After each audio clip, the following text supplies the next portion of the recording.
সকালবেলা এক গ্লাস গরম জল খেয়ে চলে গিয়েছিলাম ছাদে জামাকাপড়গুলো মেলাতে। আর ওখান থেকে নেমে এসে দেখলাম যে মা এখানে আলাদাভাবে রান্না করছে।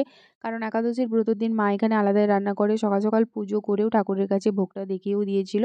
প্রায় 10:30 মতো বাজে, মিস্টার ঘোষ এখনো পর্যন্ত উঠছিল না। তাই তাকে টেনে হিঁচড়ে ঘুম থেকে তোলা হলো। তারপরে আমরা ব্রেকফাস্টে খেলাম মুড়ি আর পাঁপড় ভাজা।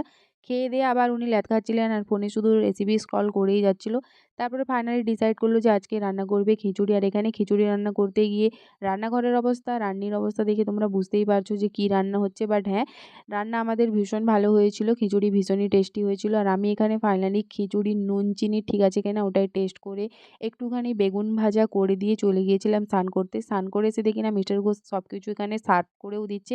আর এখন বসে পড়েছি খেতে খিচুড়ি, ঘি, লেবু, পেঁয়াজ, বেগুন ভাজা, ওপর থেকে জিরে পাউডার আর লেবু ছড়ানো, ভীষণই টেস্টি হয়েছিল।